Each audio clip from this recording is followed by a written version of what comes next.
Okay, thank you very much Right. for joining us. So today we have Professor Norman Nyazema. Yeah, Prof, thank you for coming through, by the way, for the Legends session. I think I've been wanting to get you on here for a while. But tell us about the beginnings. Oh, you mean where I was born? I was born in Harare, at what they now call Salim Gabi Hospital, but at that time it was called Harare Hospital. And locally we used to call it Pagomo, because it was only a year. So I was born in Harare Township, and I grew up in Salisbury.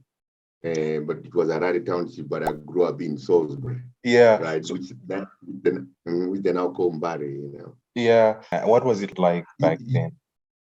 Yeah, but in when I describe my life when I was when I was born and growing up, I said to myself, I was born in southern Rhodesia and grew up in the Federation of Rhodesia in Nyasaland, and then went to school in Rhodesia, and then came back to work in Zimbabwe. That's my story, and it sort of describes the kind of political situation that I was going through as a young person, because at the beginning there was a lot of liberalism in Zimbabwe. I mean, in Rhodesia, in southern Rhodesia at that time, and then Smith comes in with his UDI and so forth. Things changed, but it was for me, when in hindsight, it was a very interesting period. See, I went through different periods of life, in the country. Yeah. Yeah, I can imagine. So what shaped your thinking then back, in your sort of growing up years? Yeah. When I was young in primary school, for example, like I was saying, there was a lot of liberalism in Zimbabwe. And I remember we had on a Friday afternoon, can you imagine? I went to school at primary school at a government school called Shingirai Primary School. And on a Friday, you won't believe it, on a Friday, we used to go and play with toys. There were so many toys at an Anglican church called Runyararo. Yes, I know Runyararo actually, yeah. Runyararo, yeah. We used to go and play with toys, all sorts of toys. Can you imagine? Toys that I would never have at home. And then you won't believe it, that no one in Harare at that time any school child would ever go hungry in Harare. Never. It was impossible. Okay. Because we used to, the Salisbury municipality at that time, the social services at a place where all school kids could come and have food, lunch, and we used to pay a very, very little amount. You buy the ticket, and our parents could afford. And you won't believe it. Do you know at break at our school, in primary school, we used to have a cup of, not a glass, but a cup of milk. That used to be, the milk would be brought to the school. That was at the primary school, and then I went to a boarding school when I was about 9 years old. And this was no emission. Okay. Yeah. It was a famous mission school, Catholic, right? Yeah, but it was traumatic the first 2 years, but eventually I got sort of settled. Okay, I got sort of settled, and then you can imagine I'm coming from a township, and I'm going to a boarding school at a primary school where I'm in class with kids who are coming from the rural areas. Yes. After school they would go back to their homes, and then I'll be left on my own. It was miserable, I tell you. But somehow I adjusted when I did my standard 4, 5, 6. And then when I did my standard 6, then I went to Goromons for my Form 1, Form 1 up to 6. And that time now we're talking about the 60s, right?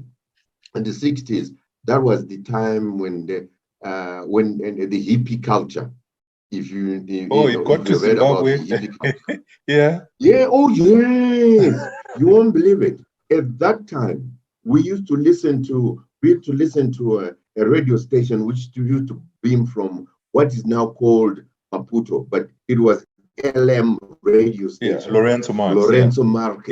Yeah. No, Lorenzo Marques. Yeah. Yes, exactly. And we used to listen to music with people like Jimi Hendrix, the Beatles, and so forth. And we also used to listen to the music, to news that was coming out from that side. And you can imagine, we got so much exposure at that time, especially if you were, I'm not so sure about people who were living in the rural areas, but in Harare, we could catch the radios, we would catch the radio station. And we were listening to the kind of genre at that time, rock, heavy rock, soul, blues, and jazz. And I mean, obviously, there was no TV. So the music, to tell you the truth, the music shaped me and my friends. Really? And at the same time, growing up in Harare, Storad Hall, right? Yes. Yeah, Storad Hall in Harare, had club rooms where people could go and learn how to play music instruments. There was a club room where you could just do boxing. There was a club room where you could just do dancing, tap dancing. Right? There was a club room where you could do table tennis. Right? So we the social services in Harare at that time was exposing me and my friend to all sorts of things. And in fact, the George Hartley swimming pool was then constructed. There's now at that time there was no swimming pool. It was now George Hartley swimming pool. So you can imagine those who were keen to swim, you go there and learn how to swim and so forth. So at that time, I must be honest, at that time, it was that kind of exposure and the kind of friends that I had, that I hung around with. A lot of people, a lot of my friends is late now, my childhood friend, his brothers who had gone to the university. His brother, I think, had gone to the United States, and we knew a lot of other people that had gone to the United States through the American Methodist Church. I think a lot of people who to the American Methodist Church had gone to the US for further studies. And one person who comes into my mind, who I remember very well when it comes to sports, was Herbert Murerwa. Oh, really? Okay. Yes. Yeah, Herbert Murerwa, he came back and he was teaching us how to play basketball. At that time, So you can imagine there was that kind of exposure. You were exposed, Okay, that's interesting. That shaped me. So Mbari really at that stage shaped you, but also there are lots of other successful people, other success stories that came out of Mbari as a result of that rich ecosystem. Exactly. Don't forget Herbert Chitefo. Okay. Was from Harare. Don't forget Parire Nyatwa, the first African doctor, was from Harare. The Karimanziras, I know no. Karimanziras came much later. No. Karimanziras, the Karimanziras are different. That's a different class. We're talking about the earlier on. Yes. Yes. So you can imagine when you hear that this was the first African lawyer, this is the first doctor, and you're going to school, and at that time, my parents and everybody's parents, I can tell you, would say, no, I want my child to either be a lawyer or a doctor. Yes. It was like that. Wow. Okay. So then what happens? I mean, you then leave Rhodesia at that point, you end up in London. Yes. Well, when I was at Goromonzi, we had a kind of a liberal, my contemporaries would say otherwise, but we had a headmaster would encourage us to apply to UK universities when we were in Form 5. Okay. Yeah, through UCCA. I don't know whether it's still there. Yeah, University Council of Coordination of Admissions to Universities or something like that. Oh yeah, I think now it's called UCAS, right? Yeah, it's called UCAS now. Yeah, okay. You would encourage us to apply to UK universities, and I remember I got my permission. I got my admission, temporary admission to go to Liverpool when I was doing my A level. Okay. I remember when I was doing my Form 5, lower 6. Yes. Because that's why at the time so that at least you are now focused when you're doing your Form 6, you know exactly what it is that you're going to do. So then I did my A level and then went to the University of Rhodesia at that time, but I'd already got a place to go to England. And at that time, using admission, conditional admission to Liverpool, then I applied to get Budiriro Trust bursary. It's a scholarship. Yeah, it's a scholarship. It was I think it was being run from Oxford University at that time. Okay. Then also at the same time, I got a United Nations scholarship. It was being, I think, administered somewhere in Geneva, and that scholarship was for me to go to Ife, to Ile-Ife in Nigeria. Oh, okay. Yeah, there are lots of people who were also going that way, right? Yeah. Who were going that way. But being colonially minded, to be honest, I decided, no, I think I want to go to Liverpool. Yeah. Okay. That's how I ended up. That's how I ended up in Liverpool. All right. So you arrive in Liverpool. Which year is this? Okay, this was in 1973. 73. What is it like in Liverpool? It's cold and it's foreign, and you're coming from a mission school. Let me rewind and I tell you what happened to me. Yeah. I'd never been on a plane, obviously. Yeah. Okay. I get onto a plane, South African Airways, that was going to London, but it had stopped by Luanda. I'm sitting next to a young boy who is almost my age, at that time.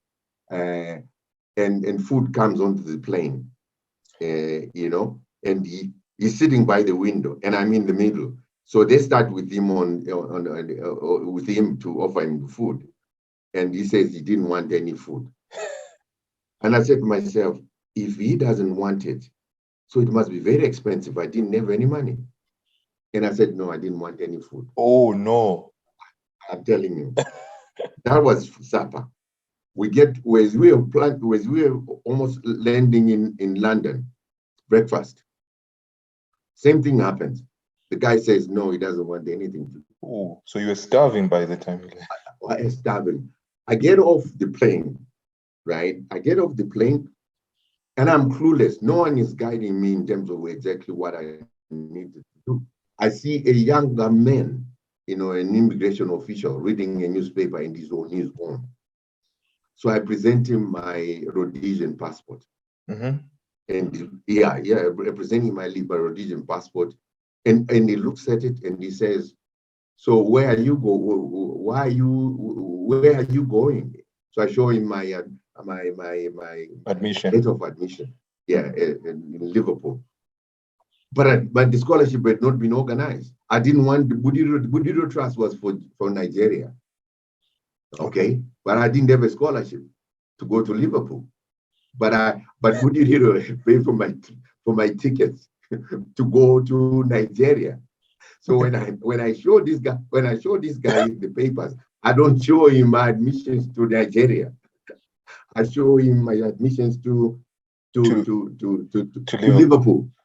How did I do that? I had been advised by the National Union of Students that that's what you do when you get to London. Don't show them the Nigerians, because the National Union of Students, if you recall, SRCs in the UK, they would take a sabbatical and run the student union like a business. And the student union was like a business. It did insurance, it did all sorts of things and whatnot. And it was helping, obviously, a poor Rhodesian, African Rhodesian who is coming to England. So anyway, he calls me after an hour. He tells me to stand somewhere, calls me after an hour, puts me into this room full of Indians who had been deported from Uganda. And I was wearing crimpling at that time. You're talking about cold. I was wearing crimpling at that time, a trousers made up of that synthetic fiber called crimpling. It basically sucks the cold air. I had no warm clothes whatsoever. I'm sitting there and I am hungry. Okay. And I'm among Indians. So he comes after a while and he calls my name. And he says, follow me. So I follow him. I see I'm getting out of the airport, and he tells me to get into the cab. You know, those London cabs. You know, they are black. I'm used to funeral corteges that are black. So he tells me to get in. I said, no, I'm not getting in there. I'm not getting in there. You know, he says, no, but why? I said, no. No, I can't get into a black cab like that. To me, you know. So he says, well, okay, why don't you get onto a bus? So I get onto these, you know, the London buses. The London buses. I get straight onto the it's a double deck. So I'm familiar because there was a time in Harare or Salisbury at that time there were double decks. Or double deckers. So I was familiar. So I get onto a bus. I'm taken to I think Victoria Station. I get there and I recognize a policeman because the British Bobby had been to Rhodesia at one time. So when I saw him in his uniform with that hat, and I recognized him, I went straight to him and said, "I've been told to go to the British Council." You know, so he tells me what to do. I get onto a taxi, and I get to British Council offices. They see me. I think I must have been looking miserable. They give me the money immediately to go and buy some warm clothes. Okay. I went and buy, Guess what? I went and bought my jacket, these long jackets. Black one, in Cannabis Street. Are you familiar with Cannabis Street? In London, in London, Cannabis Street. That's where people were the fashionistas. It's yes. But nobody told me. I went and bought myself. So expensive. Very expensive. Yes. You know, so when I went back to the offices, the British Council offices, that was after lunch, I told them that they burst out laughing. They told me that this went to a very expensive area. I said, but I mean, no one had told me where to go and buy any warm clothes. But anyway, they then give me some money to get onto the train, get onto Euston Station, right? Euston Station straight to Liverpool. I fell asleep. The student union had sent someone to come and meet me.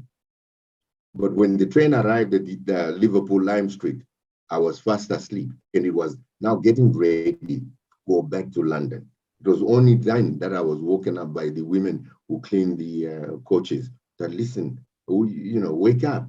Where are you supposed to go? I said, I'm supposed to go to Liverpool. I said, but listen, this train has been here for the last 2 hours. Oh, you know? Yeah. That's how tired you must have been, yeah. I was really tired and hungry. So I get out, and the rest is history. I went straight to my hall of residence, and the rest is history. I was the only black in the class. No one wanted to do any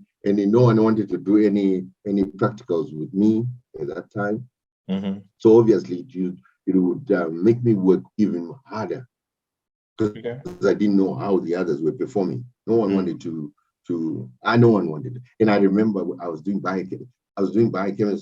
In a biochemistry tutorial, and I was sitting in the middle, And so the lecturer asks a question. I answer it. He doesn't say anything. And then he asks another question. If the guy on my left or right answers the question, you would sort of emphasize, yeah, that's very good. You know, it's very good. You should go and read this. When it comes to me, you would just keep quiet. Wow. Now you can imagine. Yeah, you can imagine. No one wants to work with me. When I was doing practicals in chemistry, in physiology, I did physiology, chemistry, biochemistry. It was tough. Yeah. It was really tough. Yeah, and then in around Liverpool itself, did you find yourself in an African community, Caribbean community? No, yes. In Liverpool, there was a Somali club. So I used to go to the Somali club.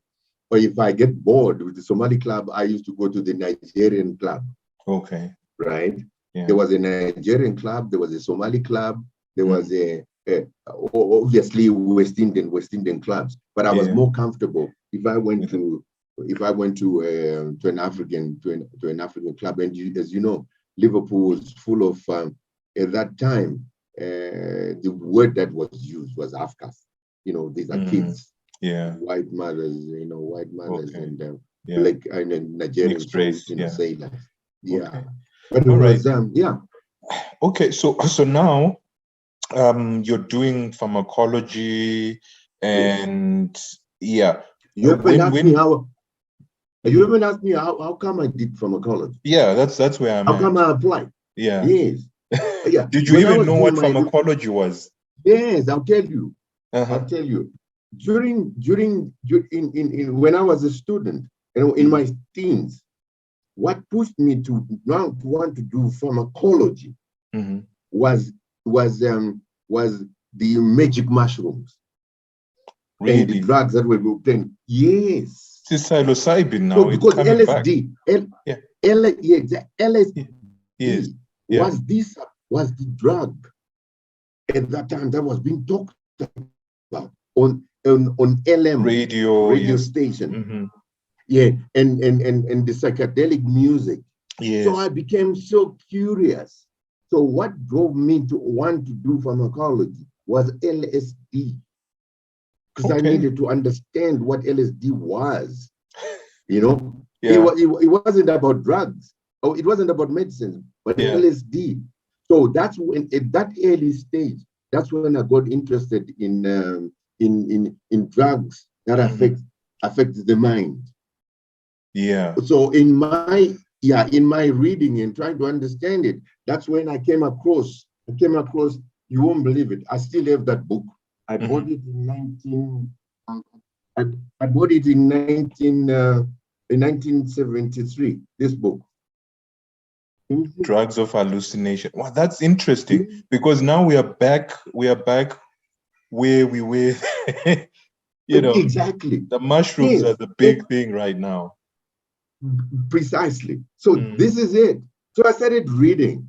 Then eventually my mentor at Liverpool, he wrote to me and he said, listen, I hope you are aware that pharmacology is not pharmacy. And I said I'm clear. I understand that. Yes. Okay. So that's how I knew when I went to Liverpool, I knew I was going to do pharmacology. Okay. Yes. So, and then for your postgraduate, for the PhD, what did you major in? I majored in cardiovascular drugs. I was looking at quaternary ammonium compounds, and their effects on the heart, particularly for hypertension and stuff. All right. Yeah, but it was a way of at least of really making me. Before I did my postgrad, when I did my honors degree and finished, I then got a place to do a joint PhD and MD in the States. Okay. And I went to the States. Oh, really? Yes, I went to the States, and I stayed there. I stayed there for 1 year. I didn't like it. Wow. It was a culture shock. I didn't like it. Okay. So I told my supervisor, listen, I'm leaving this MD PhD thing here. You're I'm going coming back to live. to Yes, to the UK. to Liverpool. Then I went back to the UK. Then that's why I said, oh, okay, you can come back, and you can then do because as you know, in a university, you join people who've got a particular interest. So he said, but listen, you do this. And then I did that. My PhD was on quaternary ammonium compounds on the potassium sodium ATPase extracted from the heart, because we wanted to understand those days. Yes. The jokes, Okay. cardiovascular drugs and so forth. Yeah. All right. No, so that's very interesting. So now you're building this career as a pharmacologist, and independence happens in Zimbabwe, right? Is that like what pushes you to go back? No. Initially, when I just finished, because the medical school, the medical school was very close to the School of Tropical Medicine in Liverpool. The School of Tropical Medicine in Liverpool, very close to each other. So I had already, somehow over the years established some kind of relationship with people at the London School of Tropical Medicine and Hygiene. And then I had been offered a job to go to West Africa to work on onchocerciasis. Okay, this is river blindness, yeah? Yeah, river blindness, exactly. Yeah. And unfortunately, that's when my father died. Right. So I ended up not taking that post. I had to come back home as as the oldest son to look after my mother and whatnot. But my intention had not been to go back as such, because now we're independent. No, but it was an unfortunate situation. I had to come back and look after my mother. I think we've all been. That's kind of how I came back too, in a sense.